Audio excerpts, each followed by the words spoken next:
ਸਲਾਮ ਆਦਾਬ ਤੇ ਸਤਿ ਸ਼੍ਰੀ ਅਕਾਲ। ਤੁਸੀਂ ਜੁੜੇ ਹੋਏ ਹੋ ਪੰਜਾਬੀ ਰੇਡੀਓ ਯੂਐਸਏ ਦੇ ਨਾਲ। ਪੰਜਾਬੀ ਰੇਡੀਓ ਯੂਐਸਏ ਦੇ ਨੈਸ਼ਨਲ ਅਤੇ ਇੰਟਰਨੈਸ਼ਨਲ ਰੇਡੀਓ ਨੈਟਵਰਕਸ ਦੇ ਨਾਲ ਸਾਡੇ ਸਭ ਡਿਜੀਟਲ ਪਲੇਟਫਾਰਮ ਜਿਨ੍ਹਾਂ 'ਚ ਫੇਸਬੁੱਕ, YouTube, ਇੰਸਟਾਗ੍ਰਾਮ ਅਤੇ ਟਿਕਟੌਕ ਤੇ ਸਭ ਵੇਖਣ ਅਤੇ ਸੁਣਨ ਵਾਲਿਆਂ ਨੂੰ ਅਪਡੇਟ ਪਾਕਿਸਤਾਨ 'ਚ ਜੀ ਆਇਆਂ ਨੂੰ ਆਖਦੇ ਹਾਂ। ਮੈਂ ਹਾਂ ਆਪ ਸਭ ਦੇ ਨਾਲ ਮੌਜੂਦ ਪਰਵੀਨ ਮਸੂਦ ਤੇ ਮੇਰੇ ਨਾਲ ਸਾਥ ਦੇਣ ਲਈ ਮੌਜੂਦ ਨੇ ਮਸੂਦ ਮਲਿਕ ਜੀ। ਪਰ ਇਸ ਤੋਂ ਪਹਿਲੇ ਮੈਂ ਆਪਣੇ ਜਿਹੜੇ ਸਾਰੇ ਪਿਆਰ ਮੁਹੱਬਤ ਕਰਨ ਵਾਲੇ ਜੀ ਨੇ, ਸਾਡੇ ਸਰੋਤੇ ਨੇ, ਉਹਨਾਂ ਸਾਰਿਆਂ ਨੂੰ ਨਵੇਂ ਸਾਲ ਦੀਆਂ ਲੱਖ ਲੱਖ ਵਧਾਈਆਂ ਦੇਵਾਂਗੀ। जी सिर्फ ਸਰੋਤੇ नहीं बल्कि साढ़े दर्शकों ਨੂੰ ਵੀ जी साल 2026 ਦੀਆਂ ਬਹੁਤ-ਬਹੁਤ ਵਧਾਈਆਂ। ਸਲਾਮ ਆਦਾਬ ਸਤਿ ਸ੍ਰੀ ਅਕਾਲ। ਅੱਜ ਦੇ ਅਪਡੇਟ ਪਾਕਿਸਤਾਨ ਚੋਂ ਮੈਂ ਹਾਂ ਮਸੂਦ ਮੱਲੀ। ਅੱਜ ਅਮਰੀਕਾ 'ਚ 1 ਜਨਵਰੀ ਸਾਲ 2026 ਜੀ ਨਵੇਂ ਸਾਲ ਦਾ ਪਹਿਲਾ ਦਿਨ ਡੁੱਬ ਚੁੱਕਿਆ ਔਰ ਪਾਕਿਸਤਾਨ 'ਚ ਨਵੇਂ ਸਾਲ ਦਾ ਦੂਜਾ ਦਿਨ ਅੱਜ 2 ਜਨਵਰੀ ਸਾਲ 2025। ਪਾਕਿਸਤਾਨ ਦੇ ਨਾਲ ਜੁੜੀਆਂ ਵੱਡੀਆਂ ਖਬਰਾਂ ਦੇ ਇਸ ਬੁਲਟਨ ਦੇ ਨਾਲ ਆਪ ਸਭ ਦੇ ਰੂਬਰੂ ਹਾਜ਼ਰ ਹਾਂ ਔਰ ਪਾਕਿਸਤਾਨ ਦੇ ਨਾਲ ਜੁੜੀਆਂ ਇਹ ਖਬਰਾਂ ਪ੍ਰਵੀਨ ਅਸੀਂ ਆਪਣੇ ਦਰਸ਼ਕਾਂ ਔਰ ਸਰੋਤਿਆਂ ਵਾਸਤੇ ਹਫਤੇ 'ਚ 5 ਦਿਨ ਮੰਡੇ ਟੂ ਫਰਾਈਡੇ ਲੈ ਕੇ ਆਉਨੇ ਆ। ਜੇ ਤੁਸੀਂ ਸਮਝਦੇ ਜੇ ਕਿ ਇਹਨਾਂ ਖਬਰਾਂ 'ਚ ਤੁਹਾਡੇ ਕਾਰੋਬਾਰ ਦਾ ਐਡਵਰਟਾਈਜ਼ਮੈਂਟ ਚੱਲੇ ਔਰ ਉਹ ਤੁਹਾਡੇ ਕਾਰੋਬਾਰ ਔਰ ਵਪਾਰ ਦੇ ਵਧਾ ਦਾ ਸਬਬ ਬਣ ਸਕਦੇ ਨੇ ਤੇ ਇਹਨਾਂ ਖਬਰਾਂ ਨੂੰ ਸਪਾਂਸਰ ਜ਼ਰੂਰ ਕਰਨਾ। ਖਬਰਾਂ ਨੂੰ ਸਪਾਂਸਰ ਕਰਨਾ ਹੋਏ ਤੇ ਉਹਦੇ ਲਈ ਸਾਡਾ ਟੈਲੀਫੋਨ ਨੰਬਰ ਹੈ ਜੀ 408 272 5200 408 272 5200। ਮਸੂਦ ਵਾਦ ਨੇ ਖਬਰਾਂ ਲੈ ਨਵੇਂ ਸਾਲ ਮੌਕੇ ਪਾਕਿਸਤਾਨ ਅਤੇ ਭਾਰਤ ਤੇ ਆਪਸ 'ਚ ਦੋ ਲਿਸਟਾਂ ਸਾਂਝੀਆਂ ਕੀਤੀਆਂ ਨੇ।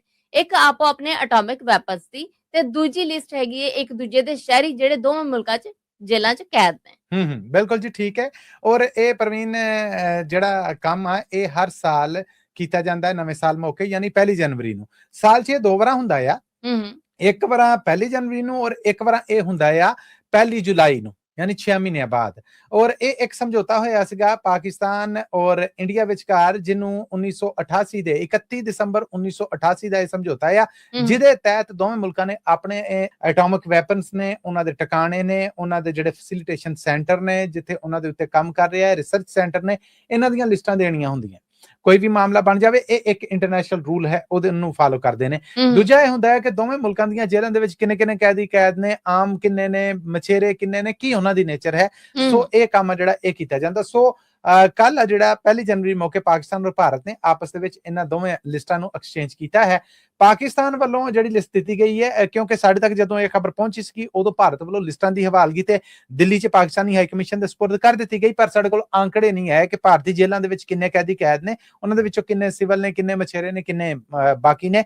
ਪਰ ਪਾਕਿਸਤਾਨ ਵੱਲੋਂ ਜਿਹੜੀ ਲਿਸਟ ਭਾਰਤ ਨੂੰ ਦਿੱਤੀ ਗਈ ਹੈ ਉਹਦੇ ਮੁਜਬ ਪਾਕਿਸਤਾਨੀ ਜੇਲ੍ਹਾਂ ਦੇ ਵਿੱਚ ਇਸ ਵੇਲੇ ਕੁੱਲ 257 ਭਾਰਤੀ ਕੈਦੀ ਨੇ ਜਿਹੜੇ ਉਹ ਮੌਜੂਦ ਨੇ ਜਿਨ੍ਹਾਂ ਦੇ ਵਿੱਚੋਂ 199 ਮਛੇਰੇ ਨੇ ਯਾਨੀ ਜਿਹੜੇ ਮੱਛੀਆਂ ਫੜਦਿਆਂ ਹੋਇਆਂ ਸਮੁੰਦਰੀ ਹੱਦਾਂ ਅਲਾਂਘ ਕੇ ਦੂਜੇ ਮੁਲਕ ਦੀਆਂ ਹੱਦਾਂ 'ਚ ਚਲੇ ਗਏ ਤੇ ਉਹਨਾਂ ਦੀਆਂ ਗ੍ਰਿਫਤਾਰੀਆਂ ਹੋਈਆਂ। ਔਰ 58 ਆਮ ਭਾਰਤੀ ਸ਼ਹਿਰੀ ਨੇ ਜਿਹੜੇ ਪਾਕਿਸਤਾਨੀ ਜੇਲ੍ਹਾਂ ਦੇ ਵਿੱਚ ਕੈਦ ਨੇ। ਔਰ 21 ਮਈ 2008 ਨੂੰ ਇਹ ਮਾਮਲਾ ਜਿਹੜਾ ਇਹ ਤੈਅ ਹੋਇਆ ਸੀਗਾ ਕਿ ਦੋਵੇਂ ਮੁਲਕ ਨੇ ਜਿਹੜੇ ਉਹ ਸਾਲ 'ਚ ਦੋ ਵਾਰਾਂ ਇਹ ਲਿਸਟਾਂ ਨੇ ਜਿਹੜੀਆਂ ਇਹ ਇੱਕ ਦੂਜੇ ਦੇ ਨਾਲ ਸਾਂਝੀਆਂ ਕਰਿਆ ਕਰਨਗੇ 1 ਜਨਵਰੀ ਨੂੰ ਔਰ 1 ਜੁਲਾਈ ਨੂੰ। ਸੋ ਉਹਦੇ ਉੱਤੇ ਕਹਿ ਲਓ ਕਿ ਪ੍ਰੋਟੋਕੋਲ ਹੈ ਇੱਕ ਜਿਹਦੇ ਉੱਤੇ ਅਮਲ ਕੀਤਾ ਗਿਆ ਨਵੇਂ ਸਾਲ ਮੌਕੇ। ਜੀ ਵਾਘਾ ਬਾਰਡਰ ਲਾਹੌਰ ਤੇ ਨਵੀਆਂ ਉਸਾਰੀਆਂ ਤੋਂ ਬਾਅਦ ਕੱਲ ਮਰੀਮ ਨਵਾਜ਼ ਹੋਰਾਂ ਨੇ ਇਫਤਤਾਹ ਕਰ ਦਿੱਤਾ ਹੈ ਤੇ ਕੀ ਬਦਲਾਅ ਆਏ ਨੇ ਮਸੂਦ ਜੀ, ਕੀ ਚੇਂਜਸ ਕੀਤੇ ਗਏ? ਇਹ ਜੀ ਬਦਲਾਅ ਤੇ ਚੇਂਜ ਇਹ ਨੇ ਜਿਹੜੇ ਹੁਣ ਅਗਲੇ ਸਾਲ ਜਾਂ ਇਸ ਸਾਲ ਜੂਨ ਦੇ ਵਿੱਚ ਜਦੋਂ ਡਿਫੈਂਸ ਬਜਟ ਬਣੇਗਾ ਉਦੋਂ ਪਤਾ ਲੱਗੇਗਾ ਕਿ ਮੁੱਲ ਜਿਹੜਾ ਉਹ ਕੀ ਪਿਆ। ਅਸਲ ਦੇ ਵਿੱਚ ਵਾਘਾ ਬਾਰਡਰ ਦੇ ਉੱਤੇ ਰੋਜ਼ ਸ਼ਾਮ ਨੂੰ ਪਾਕਿਸਤਾਨ ਔਰ ਭਾਰਤ ਦੇ ਝੰਡੇ ਲੈਣ ਦੀ ਪਰੇਡ ਹੁੰਦੀ।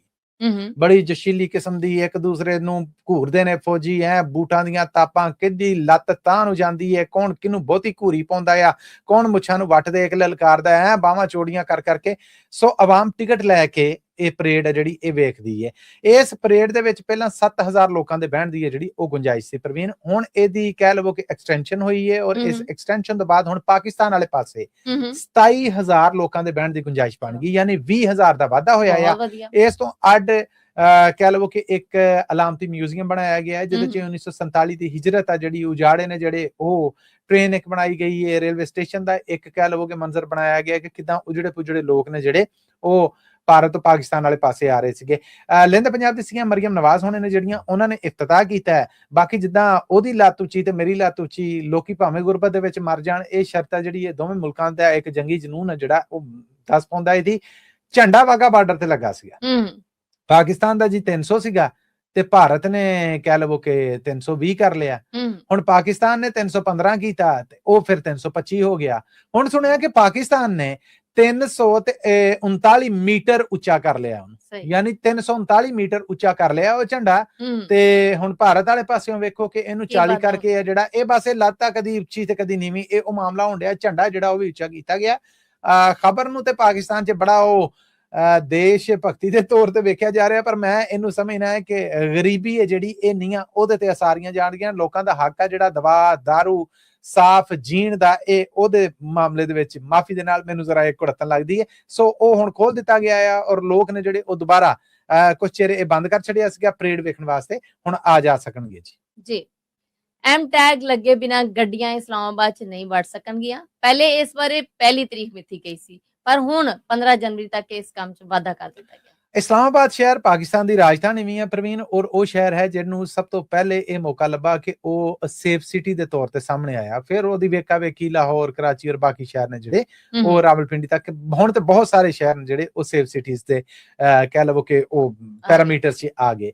ਇਸਲਾਮਾਬਾਦ ਸ਼ਹਿਰ ਦੇ ਵਿੱਚ ਐਮ ਟੈਗ ਆ ਜਿਹੜੇ ਮੋਟਰਵੇ ਤੇ ਜਦੋਂ ਤੁਸੀਂ ਚੜਨਾ ਹੈ, ਟੂਲ ਪਲਾਜ਼ੇ ਤੇ ਜਾਣਾ, ਉੱਥੇ ਗੱਡੀ ਖੜੀ ਕਰਨੀ ਹੈ, ਖੜੀ ਕਰਕੇ ਪੈਸੇ ਦੇਣੇ ਆ, ਪੈਸੇ ਦੇ ਕੇ ਟਿਕਟ ਲੈਣੀ ਹੈ, ਟਿਕਟ ਲੈ ਕੇ ਬਕਾਇਆ ਲੈਣਾ ਹੈ। ਇਸੇ ਤਰ੍ਹਾਂ ਜਦੋਂ ਉਤਰਨਾ ਉੱਥੇ ਜਮਾ ਕਰਾਉਣੀ ਹੈ, ਜਮਾ ਕਰਾਉਣ ਤੋਂ ਬਾਅਦ ਤੁਹਾਡੇ ਵੱਲ ਕੋਈ ਬਕਾਇਆ ਬਣਦਾ ਆ ਉਹ ਇਹ ਕੰਮ ਹੁੰਦਾ ਸੀ। ਦੇਰ ਲੱਗਦਾ ਸੀ, ਗੱਡੀਆਂ ਦੀਆਂ ਮੀਲਾਂ ਲੰਮੀਆਂ ਲੈਣਾ ਲੱਗ ਜਾਂਦੀਆਂ।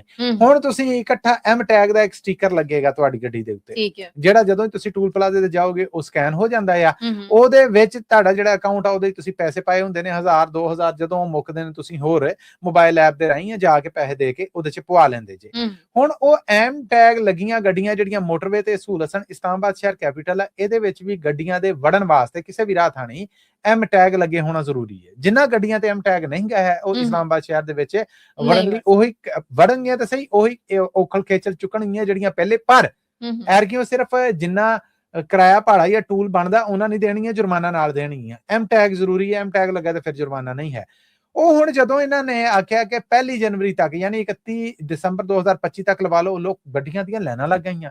ਹੁਣ ਵੇਖਦਿਆਂ ਹੋਇਆਂ ਹੁਣ ਜਿਹੜੇ ਫੈਡਰਲ ਇੰਟੀਰੀਅਰ ਮਿਨਿਸਟਰ ਨੇ ਮੋਹਸਨ ਨਕਵੀ ਹੋਣੇ, ਉਹਨਾਂ ਨੇ ਇਸ ਮੁੱਦਤ 'ਚ 15 ਜਨਵਰੀ ਤੱਕ ਵਾਅਦਾ ਕੀਤਾ, 15 ਦਿਨ ਵਾਅਦਾ ਕੀਤਾ ਕਿ ਜਿਹੜੀਆਂ ਗੱਡੀਆਂ ਰਹਿ ਗਈਆਂ ਐਮ ਟੈਗ ਨਹੀਂ ਲਵਾ ਸਕੀਆਂ ਉਹ ਵੀ ਐਮ ਟੈਗ ਲਵਾ ਲੈਣ। ਲਹਿੰਦੇ ਪੰਜਾਬ ਦੇ ਜ਼ਿਲ੍ਹੇ, ਤਹਿਸੀਲਾਂ ਤੇ ਡਿਵੀਜ਼ਨਾਂ ਵਧ ਗਈਆਂ ਨੇ ਤੇ ਇਸ ਬਾਰੇ ਸਰਕਾਰੀ ਨੋਟੀਫਿਕੇਸ਼ਨ ਵੀ ਆ ਗਿਆ। ਕੀ ਜਾਣਕਾਰੀ ਜੀ ਇਹ ਹੈ ਕਿ ਲਹਿੰਦੇ ਪੰਜਾਬ ਦੇ ਪਹਿਲਾਂ ਜਦੋਂ ਵੰਡ ਦੇ ਵੇਲੇ ਮੇਰਾ ਖਿਆਲ ਜ਼ਿਲ੍ਹੇ ਸਨ ਸਾਰੇ 25, ਡਿਵੀਜ਼ਨਾਂ ਵੀ ਇਸੇ ਤਰ੍ਹਾਂ ਥੋੜੀਆਂ ਸੀਗੀਆਂ, ਫਿਰ ਉਹ 25 ਤੋਂ ਵੱਧ ਗਏ ਜਿਹੜੇ ਉਹ ਅੱਗੇ ਗਏ, 30 ਹੋਏ, ਫਿਰ 36 ਹੋਏ। ਹੁਣ ਲਹਿੰਦੇ ਪੰਜਾਬ ਦੇ ਜ਼ਿਲ੍ਹਿਆਂ ਦੀ ਗਿਣਤੀ 41 ਹੋ ਗਈ ਹੈ। 41 ਹੋਣ ਦੇ ਨਾਲ ਡਿਵੀਜ਼ਨਾਂ ਦੀ ਗਿਣਤੀ ਵੀ ਵੱਧ ਗਈ ਹੈ ਔਰ ਡਿਵੀਜ਼ਨਾਂ ਦੇ ਨਾਲ ਨਾਲ ਤਹਿਸੀਲਾਂ ਦੀ ਗਿਣਤੀ ਵੀ ਵੱਧ ਗਈ ਹੈ। ਤੇ ਮੈਂ ਪੂਰੇ ਵਿਸਤਾਰ ਦੇ ਨਾਲ ਦੱਸ ਦੇਣਾ ਜੀ। ਜਿਹੜਾ ਇਹ ਨੋਟੀਫਿਕੇਸ਼ਨ ਹੋਇਆ ਉਹਦੇ ਮੁਤਾਬਕ ਕੁੱਲ ਪਾਕਿਸਤਾਨ ਦਾ ਜਿਹੜਾ ਪੰਜਾਬ ਜਾਂ ਲਹਿੰਦਾ ਪੰਜਾਬ ਜਿਹਨੂੰ ਅਸੀਂ ਕਹਿੰਦੇ ਆ, ਇਹਦੀਆਂ 10 ਡਿਵੀਜ਼ਨਾਂ ਹੋ ਗਈਆਂ। ਪਹਿਲਾਂ ਇਹ 8 ਸਨ, ਹੁਣ 10 ਹੋ ਗਈਆਂ ਨੇ।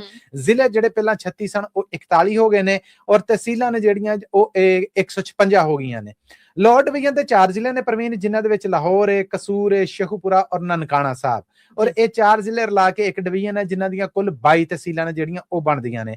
ਫਿਰ ਇਸੇ ਤਰ੍ਹਾਂ ਗੁਜਰਾਂਵਾਲਾ ਵੀ ਡਿਵੀਜ਼ਨ ਬਣ ਗਈ, ਪਰ ਇਸ ਡਿਵੀਜ਼ਨ 'ਚ 3 ਜ਼ਿਲ੍ਹੇ ਨੇ। ਇਹਨਾਂ ਦੇ ਵਿੱਚ ਗੁਜਰਾਂਵਾਲਾ, ਸਿਆਲਕੋਟ, ਨਾਰੋਵਾਲ ਔਰ ਇਹਨਾਂ 3 ਜ਼ਿਲ੍ਹਿਆਂ ਦੀਆਂ 11 ਤਹਿਸੀਲਾਂ ਨੇ ਜਿਹੜੀਆਂ ਉਹ ਨੇ। ਫਿਰ ਆ ਜਾਂਦੀ ਹੈ ਗੁਜਰਾਤ ਡਿਵੀਜ਼ਨ, ਇਹਦੇ 'ਚ 4 ਜ਼ਿਲ੍ਹੇ ਰੱਖੇ ਗਏ ਨੇ ਜਿਨ੍ਹਾਂ 'ਚ ਗੁਜਰਾਤ ਹੈ, ਹਾਫਜ਼ਾਬਾਦ ਹੈ, ਮੰਡੀ ਬਹਾਉਦੀਨ ਹੈ ਔਰ ਇਸ ਤੋਂ ਅੱਡ ਮੰਡੀ ਬਹਾਉਦੀਨ ਦੇ ਨਾਲ ਨਾਲ ਜੇਹਲਮ ਹੈ, ਤਲਾਗਾਂਗ ਹੈ ਔਰ ਇਹ 24 ਤਹਿਸੀਲਾਂ ਨੇ ਜਿਹੜੀਆਂ ਉਹ ਬਣਦੀਆਂ ਨੇ। ਔਰ ਰਾਵਲਪਿੰਡੀ ਸਭ ਤੋਂ ਵੱਡਾ ਜ਼ਿਲ੍ਹਾ ਔਰ ਸਭ ਤੋਂ ਵੱਡੀ ਡਿਵੀਜ਼ਨ ਹੈ ਜਿਹਦੇ 'ਚ 6 ਜ਼ਿਲ੍ਹੇ ਆਉਂਦੇ ਨੇ ਜਿਨ੍ਹਾਂ 'ਚ ਮਰੀ ਹੈ, ਚਕਵਾਲ ਹੈ, ਅਟਕ ਹੈ, ਜੇਹਲਮ ਹੈ, ਤਲਾਗਾਂਗ ਹੈ ਔਰ 24 ਤਹਿਸੀਲਾਂ ਨੇ ਜਿਹੜੀਆਂ ਉਹ ਬਣਦੀਆਂ ਨੇ। ਇਸੇ ਤਰ੍ਹਾਂ ਮੁਲਤਾਨ ਡਿਵੀਜ਼ਨ ਹੈ ਜਿਹੜੀ ਉਹਦੇ 4 ਜ਼ਿਲ੍ਹੇ ਨੇ, ਮੁਲਤਾਨ, ਲੋਧਰਾ, ਵਿਹਾੜੀ, ਖਾਨੇਵਾਲ ਔਰ ਇਹਨਾਂ ਦੀਆਂ ਕੁੱਲ 14 ਤਹਿਸੀਲਾਂ ਨੇ ਜਿਹੜੀਆਂ ਉਹ ਨੇ ਇਸ ਡਿਵੀਜ਼ਨ 'ਚ। ਸਾਹੀਵਾਲ ਡਿਵੀਜ਼ਨ ਦੀ ਗੱਲ ਕਰੀਏ ਤਾਂ 3 ਜ਼ਿਲ੍ਹੇ ਹੁੰਦੇ ਨੇ, ਸਾਹੀਵਾਲ, ਬਾਬੇ ਫਰੀਦ ਦੀ ਧਰਤੀ, ਪਾਕਪਤਨ ਸ਼ਰੀਫ ਔਰ ਓਕਾੜਾ ਔਰ ਕੁੱਲ 7 ਤਹਿਸੀਲਾਂ ਨੇ ਜਿਹੜੀਆਂ ਉਹ ਬਣਦੀਆਂ ਇਹਦੀਆਂ। ਪੁਰਾਣਾ ਮਿੰਟਗੁਮਰੀ ਜਿਹੜਾ ਉਹ ਵੀ ਹੁਣ ਡਿਵੀਜ਼ਨ ਹੋ ਗਿਆ ਜੀ। ਬਾਵਲਪੁਰ ਆ ਜਿਹੜਾ ਇਹਨੂੰ ਵੀ ਡਿਵੀਜ਼ਨ ਔਰ ਇਹ ਡਿਵੀਜ਼ਨ ਹੈ ਜਿਹੜੀ ਇਹਦੇ ਵਿੱਚ 3 ਜ਼ਿਲ੍ਹੇ ਨੇ ਜਿਹੜੇ ਹੁੰਦੇ ਨੇ, ਬਾਵਲਪੁਰ, ਬਾਵਲ ਨਗਰ ਤੇ ਰਹੀਮ ਯਾਰ ਖਾਨ ਔਰ ਇਹਨਾਂ ਦੀਆਂ 15 ਤਹਿਸੀਲਾਂ ਨੇ ਜਿਹੜੀਆਂ ਉਹ ਵੀ। ਇਸੇ ਤਰ੍ਹਾਂ ਡੇਰਾ ਗਾਜ਼ੀ ਖਾਨ ਪਿੰਡੀ ਤਰ੍ਹਾਂ ਸਭ ਤੋਂ ਵੱਡੀ ਡਿਵੀਜ਼ਨ ਹੈ ਜਿਹੜੀ ਉਹ ਬਣੀ ਹੈ ਜਿਹਦੇ 'ਚ 6 ਜ਼ਿਲ੍ਹੇ ਹੁੰਦੇ ਨੇ। ਇਹਨਾਂ 6 ਜ਼ਿਲ੍ਹਿਆਂ 'ਚ ਡੇਰਾ ਗਾਜ਼ੀ ਖਾਨ ਹੈ, ਤੌਂਸਾ ਹੈ, ਰਾਜਨਪੁਰ ਹੈ, ਲਈਆ ਹੈ, ਮੁਜ਼ੱਫਰਗੜ੍ਹ ਤੇ ਕੋਟ ਅਦੂ ਆ ਤੇ ਇਹਨਾਂ ਦੀਆਂ ਕੁੱਲ 16 ਤਹਿਸੀਲਾਂ ਨੇ। ਲੈਲਪੁਰ, ਫੈਸਲਾਬਾਦ ਇਹਦੀਆਂ ਜੀ ਡਿਵੀਜ਼ਨ ਬਣਾ ਕੇ 4 ਜ਼ਿਲ੍ਹੇ ਇਹਦੇ ਕਹਿ ਲਵੋ ਕਿ ਪਰਛਾਵੇਂ ਕੀਤੇ ਗਏ ਨੇ ਜਿਨ੍ਹਾਂ 'ਚ ਫੈਸਲਾਬਾਦ ਹੈ, ਹੀਰ ਦਾ ਦੇਸ, ਝੰਗ ਹੈ, ਚਨਿਓਟ ਸ਼ਹਿਰ ਹੈ, ਟੋਬਾ ਟੇਕ ਸਿੰਘ ਹੈ ਔਰ 17 ਤਹਿਸੀਲਾਂ ਨੇ ਜਿਹੜੀਆਂ ਉਹ ਇਸ ਡਿਵੀਜ਼ਨ 'ਚ ਹੋਣਗੀਆਂ।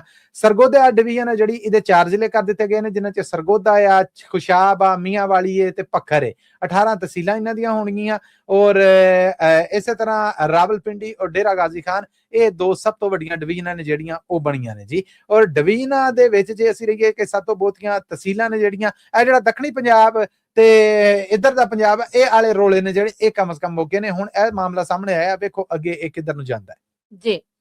ਪਾਕਿਸਤਾਨ 'ਚ ਪੜ੍ਹੇ ਲਿਖੇ ਲੋਕਾਂ ਦੀ ਗਿਣਤੀ ਵਧਣ ਬਾਰੇ ਇੱਕ ਸਰਵੇ ਸਾਹਮਣੇ ਆਇਆ ਹੈ, ਕੀ ਜਾਣਕਾਰੀ? ਸਰਕਾਰੀ ਪੱਧਰ ਦੇ ਉੱਤੇ ਮਨਸੂਬਾਬੰਦੀ ਦੀ ਫੈਡਰਲ ਮਿਨਿਸਟਰੀ ਹੈ ਜਿਹੜੀ ਜੀ, ਉਹਨੇ ਐਲਾਨ ਕੀਤਾ ਹੈ ਕਿ ਪਾਕਿਸਤਾਨ ਜਿੱਥੇ ਪੜ੍ਹੇ ਲਿਖੇ ਲੋਕਾਂ ਦੀ ਪਹਿਲਾਂ ਗਿਣਤੀ 60% ਸੀ, ਯਾਨੀ ਪਾਕਿਸਤਾਨ ਦੀ ਕੁੱਲ ਆਬਾਦੀ 25 ਕਰੋੜ ਆ ਤੇ 60% ਲੋਕ ਨੇ ਜਿਹੜੇ ਪੜ੍ਹੇ ਲਿਖੇ ਸਨ। ਹੁਣ ਐਲਾਨ ਕਰ ਦਿੱਤਾ ਗਿਆ ਹੈ ਕਿ ਇਹ ਗਿਣਤੀ ਵੱਧ ਕੇ 3% ਉੱਤੇ ਗਈ ਹੈ। ਇਸ ਵੇਲੇ ਪਾਕਿਸਤਾਨ ਦੀ ਪੜ੍ਹੀ ਲਿਖੀ ਆਬਾਦੀ ਜਿਹੜੀ ਉਹ 60% ਤੋਂ 63% ਹੋ ਗਈ ਹੈ। 63% ਲੋਕ ਨੇ ਜਿਹੜੇ ਉਹ ਪੜ੍ਹੇ ਲਿਖੇ ਨੇ। ਬਹੁਤ ਸੋਹਣੇ ਅੰਕੜੇ ਆਏ ਆ, ਦਿਲ ਨੂੰ ਤਸੱਲੀ ਹੁੰਦੀ ਹੈ ਕਿ ਪੜ੍ਹੇ ਲਿਖੇ ਲੋਕਾਂ ਦੀ ਗਿਣਤੀ ਵਧਣ ਰਹੀ ਹੈ। ਸਕੂਲਾਂ ਤੋਂ ਬਾਹਰ ਜਿਹੜੇ ਬੱਚੇ ਨੇ, ਜਿਹੜੇ ਪਹਿਲਾਂ 30% ਸਨ, ਯਾਨੀ ਐਸੇ ਬੱਚੇ ਜਿਹੜੇ ਸਕੂਲ ਨਹੀਂ ਜਾ ਸਕਦੇ, ਉਹ ਆਬਾਦੀ ਦਾ 30% ਸਨ, ਉਹ ਘਟ ਕੇ 28% ਰਹਿ ਗਏ।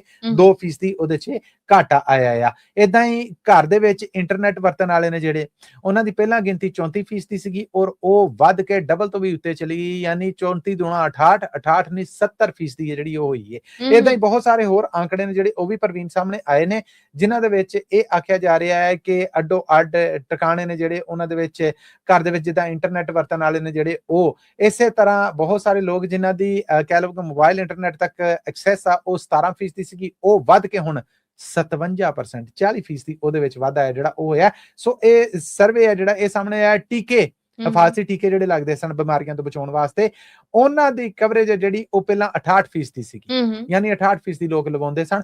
ਹੁਣ ਉਹ ਵੱਧ ਕੇ 73%, ਯਾਨੀ 5% ਹੈ ਜਿਹੜਾ ਉਹ ਵੀ ਉੱਤੇ ਗਿਆ ਆ। ਸੋ ਇਹ ਆંકੜੇ ਨੇ ਜਿਹੜੇ ਇਹ ਸਾਹਮਣੇ ਆਏ ਨੇ, ਇਹ ਸ਼ੁਮਾਰੇ ਨੇ ਜਿਹੜੇ ਇਹ ਸਾਹਮਣੇ ਆਏ ਆ, ਜਿਹੜੇ ਕਿ ਹੌਸਲੇ ਵਾਲੇ ਨੇ ਜੀ।